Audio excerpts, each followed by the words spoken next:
गावात उमगली सुखाची बहार. सगळ्यांनी मिळून सजवलं आपलं प्रेम. चुलीवर शिजले स्वादिष्ट व्यंजन. हसीत मिसळलं प्रत्येक मनाचं सांजन. LPG आलं, झाली समस्या दूर. एकता आणि मेहनतीने चमकले गावाचे सूर. ओमकार खाटेवर बसलेला असतो. घरात स्वयंपाकघरात त्याची आई जेवण बनवत असते. काही वेळानंतर लता स्वयंपाकघरातून निघून त्या खोलीत येते जिथे ओमकार बसलेला असतो. अरे बाळा ओमकार, तू LPG सिलेंडरचा नंबर लावला होता का? नंबर तर 8 दिवसांपूर्वीच लावला होता आई, पण अजूनही आला नाहीये. हे भगवान, जर आज सिलेंडर आला नाही तर उद्या काहीच बनू शकत नाही. त्याच वेळी मालती त्यांच्या घरी येते. अरे लताताई, तुमच्या घरी LPG सिलेंडर आहे का? आमच्या घरी पण शेवटचा सिलेंडर वाचलाय, जो आता कोणत्याही क्षणी संपून जाईल. सिलेंडरचा नंबर तर लावलाय, पण आतापर्यंत आला नाही. काय हा प्रॉब्लेम फक्त आपल्या गावातच होतोय की इतर जागेवरही? पिंकीचे बाबा म्हणत होते की शहरामध्येही LPG सिलेंडरचा प्रॉब्लेम सुरू आहे. असं वाटतंय हा प्रॉब्लेम आता खूप काळासाठी चालेल. तेव्हा लताच्या लक्षात येतं की तिने जेवण गॅसवरच ठेवलंय. अरे अरे, मी तर विसरूनच गेले. थांब. लता लगेचच स्वयंपाकघराकडे पळते आणि बघते की तिची भाजी जळून तर नाही गेली. ती खाली वाकून गॅस चुल्याकडे बघते. तेव्हा तिला कळतं की तिथे आगच जळत नाहीये. हे बघा, आमच्या घरातला सिलेंडरही संपून गेला. मालती आणि ओमकार देखील घाबरून स्वयंपाकघरात येतात आणि चिंतेत तिथेच उभे राहतात. संध्याकाळी गावातली लोक चौकावर एकत्र येतात. सरपंच बसलेला असतो आणि इतर लोकही त्यांच्या आजूबाजूला बसलेले असतात. ओमकार, मालती आणि लता देखील त्या गर्दीत उभे असतात. ते इतर गावकऱ्यांबरोबर पुढे उभे असतात. गावामध्ये LPGची समस्या वाढत चालली आहे. लोकांनी 2 आठवड्यांपासून नंबर लावलेत, पण तरीही लोकांना सिलेंडर नाही मिळाले. हो सरपंचजी, आमच्या घरी तर कालच गॅस संपलाय. आम्ही 2 दिवसांपासून फक्त उरलेलं जेवण खातोय, पण आता तर तेही संपत आलंय. असं तर गावामध्ये खूप अडचण निर्माण होईल. लोक तर उपाशी मरतील. सरपंचजी, तुम्ही यावर काही करू शकत नाही का? हो सरपंचजी, तुम्ही सरकारी ऑफिसमध्ये जाऊन काही आवेदन नाही टाकू शकत का गावच्या समस्येसाठी? हो सरपंचजी, मी एक आवेदन लिहिण्यासाठी तुम्हाला मदत करतो आणि आपण दोघे उद्या सकाळी जाऊन ऑफिसमध्ये ते जमा करू. ठीक आहे बाळा, उद्या आपण जाऊन तिथे काहीतरी तरतूद करून येऊ. सगळे लोक त्यांच्याशी सहमती दर्शवतात.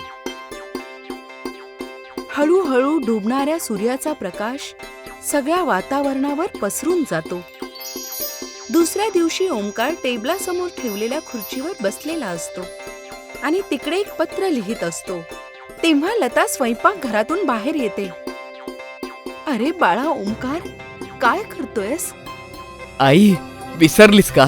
आज मला सरपंचींसोबत सरकारी ऑफिसमध्ये जायचंय आणि त्यासाठीच मी एक आवेदन लिहितोय. अच्छा ठीक आहे, तू सरपंचींबरोबर तिकडे जा आणि मी देखील जरा बाहेर जाते. कुठे आई? मी मालतीच्या घरी जाते, तिकडे तिची मदत करायला. मदत? कसली मदत आणि का? आता घरात काही काम उरलंच नाहीये बाळा, तर विचार करते तिच्या गौशाळेत जाऊन शेणाच्या थापा बनवायला तिची मदत करू. बरं, ठीक आहे आई. त्याच वेळी सरपंच ओमकारच्या दरवाजाजवळ येऊन पोहोचतात.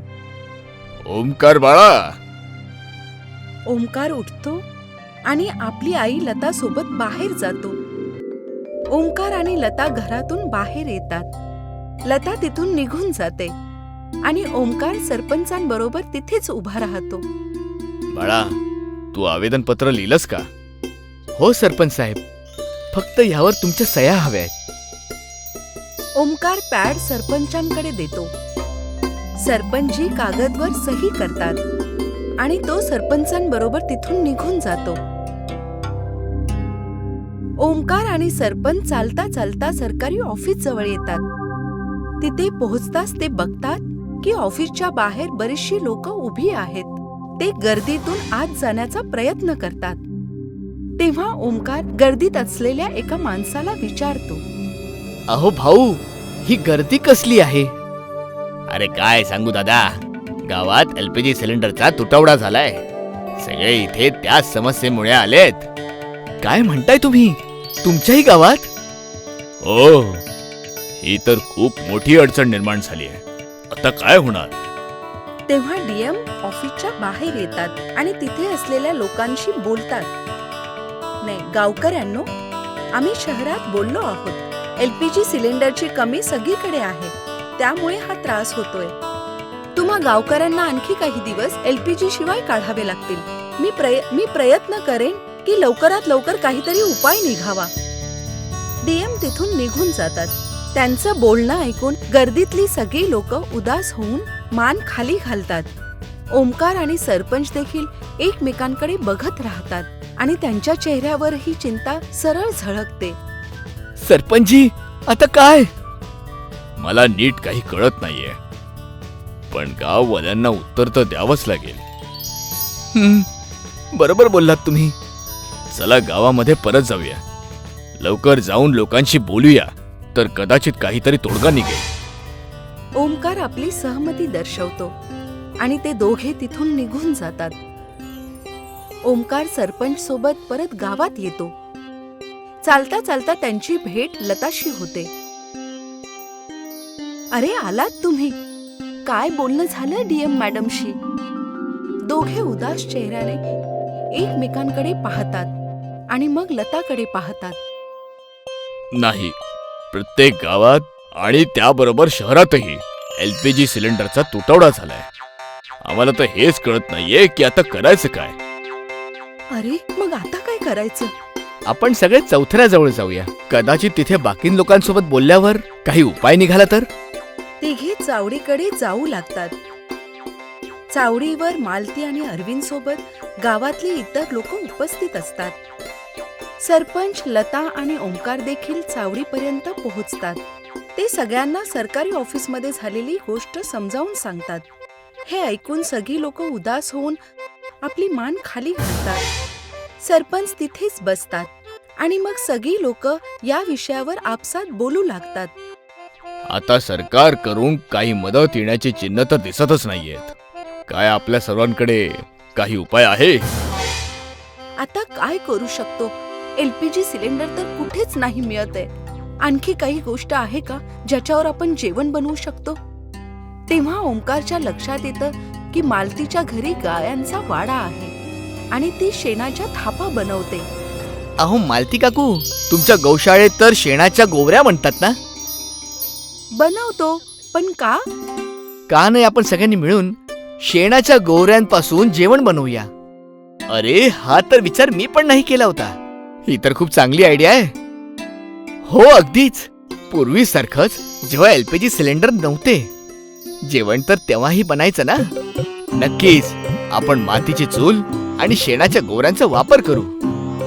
हो, ज्यामुळे आपल्याला एलपीजीची गरज पण नाही लागणार आणि आपलं कामही होऊन जाईल. पण एवढ्या लवकर एवढ्या सगळ्या लोकांपर्यंत चूल आणि शेणाच्या थापा कशा पोहोचवणार? याच्यात भरपूर वेळ जाणार. आपण या संकटाचं निवारण केलं तर? म्हणजे मी विचार करते आपण रोज गावात भंडाराचं नियोजन करूया. हे तर खूप चांगलंच होईल. हा खरंच. यामुळे आपल्याला प्रत्येक घरात वेगळी चूल मांडावी नाही लागणार आणि प्रत्येक ठिकाणी चुला मांडण्याऐवजी जर आपण 2 किंवा 3 चुली मांडल्या तर प्रदूषण देखील कमी होईल. मग काय म्हणणं आहे तुमचं? काय आपण या कामाला सुरुवात करूया? हो सरपंच साहेब, हा खूप चांगला उपाय आहे या संकटावर मात करण्याचा. आणि याच निमित्ताने पुन्हा एकदा गाव एकत्र येईल. मग ठरलं तर आपण सगळे मुलं मोठी कामं जसं जेवण बनवणं, भांडी आणणं, धुणं आणि वाढायचं काम करूया. मी आणि मालती इतर स्त्रियांबरोबर भाज्या कापणे आणि इतर सगळ्या कामांना व्यवस्थित करण्याची जबाबदारी घेतो. याआधी एक काम करा, जाऊन एक बोर्ड मैदानाच्या झाडाजवळ लावा. त्यामुळे सगळ्यांना याबद्दल कळेल लवकर. सगळी लोक सहमती दर्शवतात आणि तिथून निघून जातात. रात्री मालती, लता, ओंकार आणि अरविंद गावच्या मैदानात एकत्र येतात. ओंकार आणि अरविंद झाडावर चढून तिथे गावाच्या भंडाऱ्याचा बॅनर लावतात. इकडे मालती आणि लता ताज्या भाज्या धुवायला सुरुवात करतात. जेव्हा ओंकार आणि अरविंद झाडावरून खाली उतरतात, जेवण बनवण्याची सुरुवात करू लागतात. हे बघून ते लगेचच जवळ असलेल्या ओल्या मातीच्या ढिगाऱ्याजवळ जातात आणि ते त्याच्यापासून चूल बनवू लागतात. ते त्या चुलीला मैदानाच्या एका कोपऱ्यात लावतात आणि मग जवळच मोठ्या भांड्यांसाठी एक मोठा खड्डा खोदतात, ज्याच्यामध्ये शेणाच्या थापा जाळू शकतो. इकडे मालती आणि लता भाज्या कापून पुलाव बनवण्याची सगळी तयारी सुरू करतात. थोड्याच वेळात सगळं काही तयार होतं आणि आता जेवण बनवण्याची वेळ येते. काय मग सुरू करूया? हा लगेचच. ओंकार आणि अरविंद एक मोठंसं भांड घेऊन येतात आणि त्या भांड्याला त्या चुलीवर ठेवतात, ज्याच्या चारी दिशेला 4 विटा लावलेल्या असतात. मालती शेणाने भरलेल्या थापांची गोणी घेऊन येते आणि त्या भांड्याखाली असलेल्या चुलीत टाकते आणि आग पेटवते. जेव्हा आग पूर्णपणे जळू लागते तेव्हा ओंकार त्या भांड्यात तेल टाकतो आणि अरविंद त्यात खडे मसाले टाकतो. लता एक मोठ्या ताटात कापलेल्या भाज्या घेऊन येते आणि त्यांना भांड्यात टाकते. त्यानंतर ओंकार एक मोठा चमचा घेऊन भांड्यात फिरवू लागतो. थोड्या वेळानंतर सरपंच इतर गावकऱ्यांसोबत तिथे पोहोचतात. मालती आणि लता ज्या चुलीवर भाजी बनवत असतात त्यांना देखील तिथे यायला सांगतात. सगळे तयार आहेत का? हो सरपंचजी, सगळं तयार आहे. तर मग वाट कसली बघताय? सुरू करूया. सगळी लोक सहमती दर्शवतात. थोड्याच वेळानंतर सगळी लोक आपल्या हातात प्लेट घेतात आणि स्वादिष्ट बनलेला ताजा पुलाव आणि भाजी खातात. आई, हे तर खूप चविष्ट बनली आहे. हो ताई, हे तर खरंच खूप छान आहे. प्रेमाने आणि मेहनतीने बनवलेली गोष्ट कधीच वाया जात नाही. हे तर एकाच बाणात 2 पक्षी मारले. म्हणजे काय? चविष्ट जेवण ही आणि गाववाले एकत्र पण आले. सगळी लोक सहमती दर्शवतात. पुढच्या 1 आठवड्यापर्यंत दुपारी आणि रात्री रोज गावातील सगळी लोक एकत्र येऊन जेवतात आणि त्याचा आनंद घेतात. तर लोकही पुढे येऊन जेवण बनवण्यास मदत करतात. हळूहळू पूर्ण गाव पुन्हांदा एकत्र आणि आनंदी झालेले दिसतात. बऱ्याच वर्षानंतर लोक एकत्र येऊन प्रेमाने आपले आयुष्य जगताना दिसत आहे. ओंकार, लता, मालती आणि अरविंदच्या चेहऱ्यावर आनंद सरळ झळकतो.